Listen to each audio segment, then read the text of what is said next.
Hi, I'm Patton Oswalt, and I'm speaking to you from a drab hotel room in Savannah, Georgia, where I'm taking some time out to be on Forbidden Planet TV to talk about my new Dark Horse comic book, Minor Threats.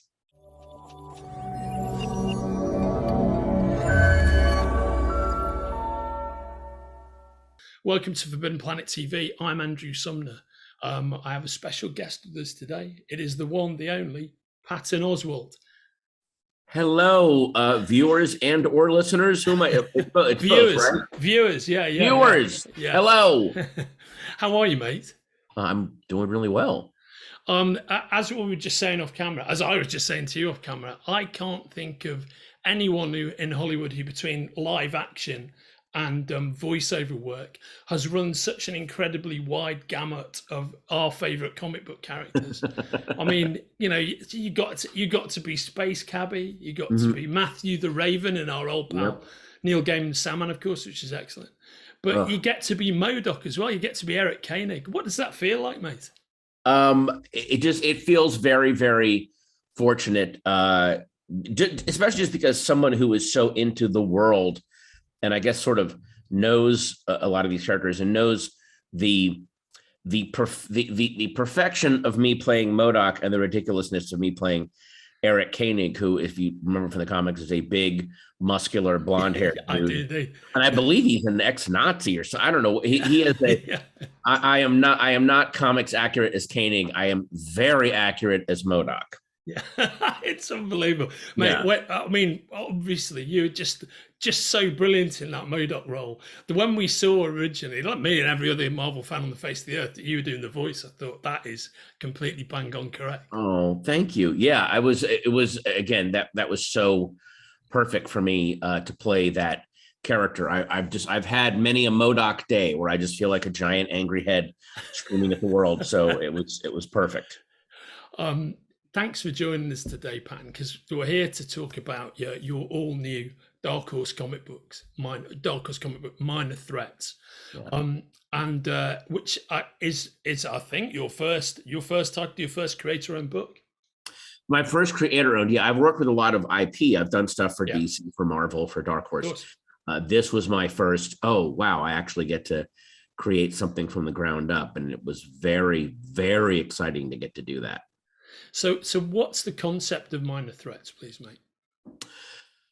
Probably, if I'm going to take it down to a nutshell, it is D-list villains have to take down an A-list villain, so the A-list heroes will leave them alone.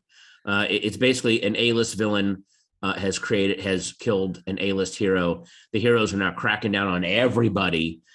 So just the street level blue collar ones who are like, I just want to rob money. I'm not in it for all this esoteric, break the world chaos stuff. Maybe we hand this guy over and we get some points in the favor bank for us. Yeah. And what was the genesis of you creating this book with the fantastic team that you've got on it? It started off, well, I had written it. I conceived it as a Batman story. This was years ago, maybe a decade ago. And it just got put on the back burner with everything else I was doing. And then I became friends with Jordan Blum. We did a pilot together, a superhero show pilot that did not go. Then we did M.O.D.O.K together. And then we wrote the M.O.D.O.K comic, 4 issues of that together. And then I told him about this idea for this story I had. And he came up with a bright idea of like, well, we could do that, expand that into a bigger, idea. And he had a better way to expand it as a Batman story. And then at that point, I was like, why are we breaking our backs working on other people's IP? Let's make it our own. Let's build our own world from the ground up. And once that idea happened, it was just off and running. Yeah. And that, of course, is the classic creative journey, isn't it? You do your work for the majors, and then you get your idea that's precious to you that you want to build up for yourself. Yeah, or sometimes you have an idea that you think is perfect for something, and then it ends up, oh no, this would fit better here. It's this kind of old joke, not even an old joke. It's a reality. Like every sequel, I think every Die Hard sequel started off not as a Die Hard movie. until like the fifth one. But up to it was something else. And went, oh, this would be good if it was John McClane. And then Tears of the Sun started off as a Die Hard movie, and then he said, oh, this is actually better if it's just a mercenary in the jungle. So just you never know where an idea is going to end up mutating and adapting to survive, and that's how kind of Minor Threats happened. And can you tell me about your art team on the book? Because you've got some really great people. Well, Scott Hepburn, that guy, he was the artist that was assigned to us on M.O.D.O.K. We did M.O.D.O.K. for Marvel, the 4 issues of that. And his stuff was so good. I remember Jordan and I fighting over, he would send us early pages and Jordan and I would fight over, well, I'm getting that page to frame. And Jordan's like, well, I kind of want that. And like just the fact that we were fighting over his early inks kind of led us. Then once we conceived of Minor Threats, it was just such a no-brainer. Like, oh yeah, Kenneth. And then Ian Herring and Nate Piekos, Blambot, it felt like when everybody was firing. Not that I want to compare myself on this level because this is such a crazy level, but the arc on Sandman, Season of Mists, when you've got everybody firing at full power, including Todd Klein lettering it, like even the letterer. So even the letterer that we got was perfect. I mean, if you get in Todd Klein, you're getting the man, aren't you? I mean, Todd Klein, the letters themselves, each character, the lettering for each character was so perfect. Like you knew exactly who they were just by the way he would letter them. Yeah. So, we got someone like that in Nate. When I saw his early runs on the lettering, we're like, oh, good. Okay, good. This whole thing's going to work. We're so happy.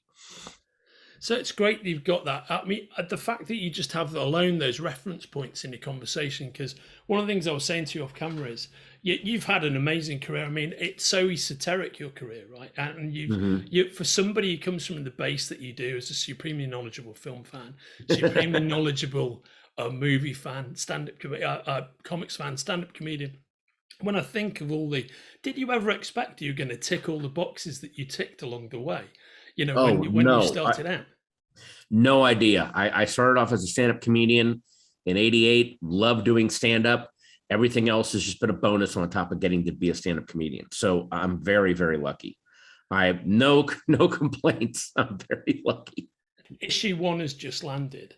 And you mentioned the overarching concept of the book, but what can viewers expect from issue 1, which is available from links attached to our conversation? Well, the viewers can expect, first off, beyond anything Jordan and I did, just insane art. Again, Scott, I can't stress enough how much Scott's art ended up dictating where the story ended up going, because he would draw in side or background characters that would spark ideas for a whole other aspect of the world. Or when we would give him a vague idea, for instance, in issue 1, the people have built a neighborhood inside of a fallen kaiju or a fallen Jaeger. Yeah. And he just ran with it like way beyond our imagination. So, what this, and I'm saying this as a brag, but I have the artists that I can brag on. This really stands up to multiple readings because of all of the things that he hides in the background. Yeah, right. So it's that rich like tapestry of like characters and incident that he has on the page. Yes, exactly. The little things that suggest way bigger stories that are just there. In other words, there are things in this book visually that suggest whole other stories that we'll never have to tell. In other words, you'll just see the visual and go, oh, well, that must have happened. And then this is what that's how people dealt with it. Yeah. I mean, he seems in many respects to be the perfect kind of artistic accompaniment to what it is that yourself and Jordan bring to the party, because you've very much got that all-inclusive, knowledgeable sensibility. Yeah, and we are, it's almost like we're infected with ideas. We have too many for our own good, and a lot of times we have to stop ourselves to go, what is the human story being told here? We got to go back to that and tell that first, and all this other fun stuff comes later. So, we really had to we were very lucky to have someone like Scott who could get all that stuff in there. Yeah. And you've got, is it Ian Herring who's on the colors?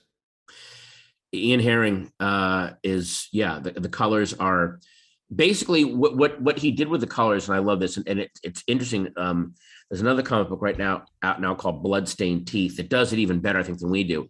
Where Christian the colors, Ward, amazing. Oh my God, that fucking book. Yeah. The colors look like they're diseased. Yeah. In other words, the colors that Ian used, whereas with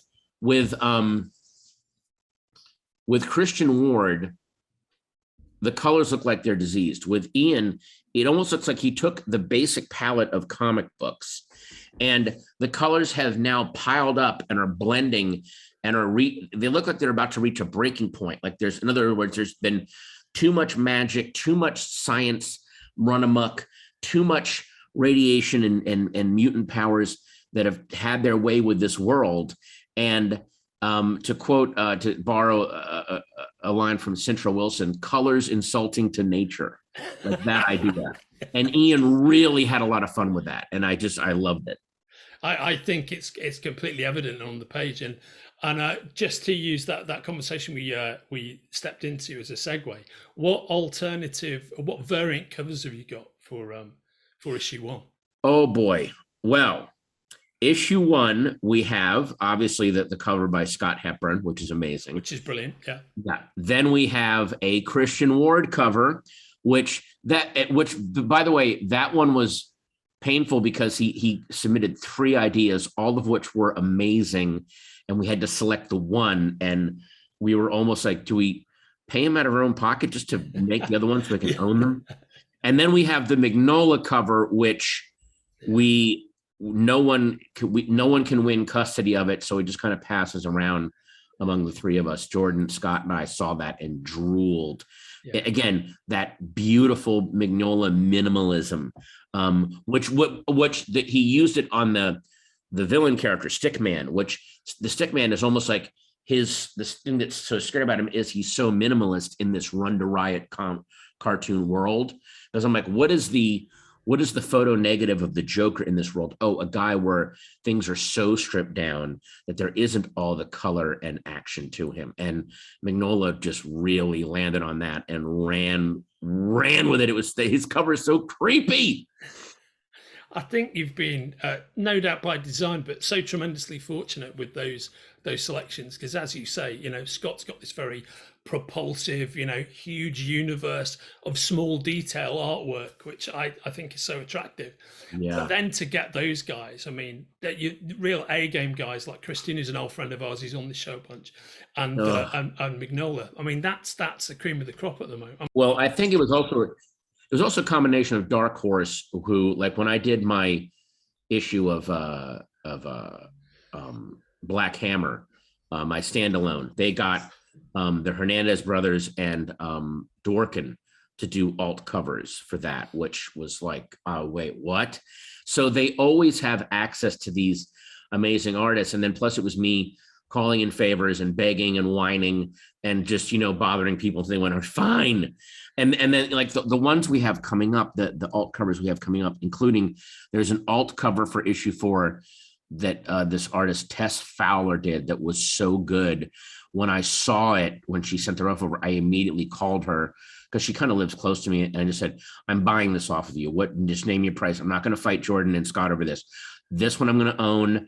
I'm not arguing with anybody. I'm completely pirating it away from them. So let's get it off the table. This is mine. So I just paid her for it flat out so I can own it. I'm like, I don't want to get into a bidding war with these idiots. This one's mine. And when you see it, it's her alt cover for issue 4. You'll know why I immediately bought it. Well, if you're watching this, you can't own this original artwork, but you can own this variant cover. And, and not only the links for issue 1, but the inks for issues 2 and beyond are available on the links attached to our conversation.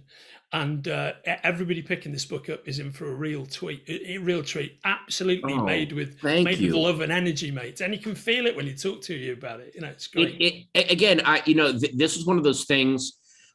I'm not going to be one of those guys like writing is fun, but it's hard. But this was one of those ones where it felt like we were writing The writing process felt like Jordan and I describing an amazing comic book we'd already read, and we were just describing it on the page. Like that's how, once we figured out the five main characters and how real and alive they were, it was just so easy to make this world start cracking into each other.